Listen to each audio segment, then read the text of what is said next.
Hello friends, welcome to my channel. இன்னைக்கு இந்த வீடியோல நம்ம என்ன பார்க்க போறோம் அப்படினா பருப்பு துவையல் தான் பார்க்க போறோம். பருப்பு துவையலை நீங்க இதே மெத்தட்ல பண்ணும்போது டேஸ்ட் ரொம்ப நல்லா இருக்கும். ரொம்பவே ஈஸியா ரெடி பண்ணிடலாம்.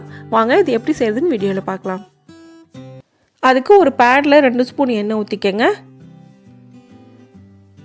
எண்ணெய் ஹீட் ஆனதும் 5 ல இருந்து 6 வரமிளகாய், 10 பல் பூண்டு, ஒரு சின்ன துண்டு புளி எல்லாத்தையும் சேர்த்துக்கலாம். வரமிளகாய் மட்டும் உங்கள் காரத்துக்கு ஏற்ற மாதிரி கூடவோ குறைச்சிரோ நீங்கள் ஆட் பண்ணிக்கோங்க. இது எல்லாத்தையும் சேர்த்து நல்லா ஃப்ரை பண்ணிக்கலாம். இது எல்லாம் நல்லா ஃப்ரை ஆனதுக்கப்புறமா இது கூட அரைக்கப்பழக்கு நான் துவரம் பருப்பு சேர்க்குறேன். இது ஒரு 100 கிராம் அளவுக்கு இருக்கும். இதையும் சேர்த்து நல்லா ஃப்ரை பண்ணிக்கலாம். மீடியம் ஃப்ளேமில் வச்சு பொறுமையாக ஃப்ரை பண்ணிக்கோங்க. ஹையில் வச்சா உடனே கலர் சேஞ்ச் ஆயிரும், நல்லா ஃப்ரை ஆகாது.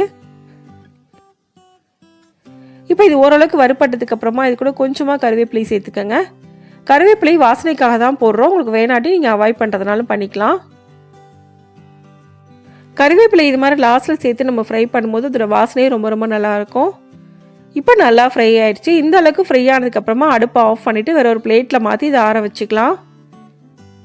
பேன்லேயே வச்சு நம்ம ஆற வச்சோம் அப்படின்னா அந்த ஹீட்டில் இன்னும் கொஞ்சம் ஓவர் குக் ஆயிரும். அதனால் இது மாதிரி பிளேட்டில் மாற்றி நல்லா ஆற வச்சுக்கோங்க. இப்போ இது நல்லா ஆறிடுச்சு. ஒரு மிக்ஸி ஜாரில் ஆட் பண்ணிக்கலாம்.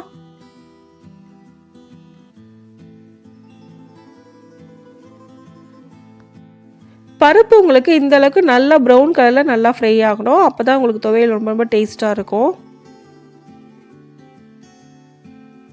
இப்போ இது எல்லாத்தையும் ஆட் பண்ணியாச்சு. இப்போ இதை மூடி நல்லா ஃபைன் பவுடராக முதல்ல அரைச்சிக்கோங்க.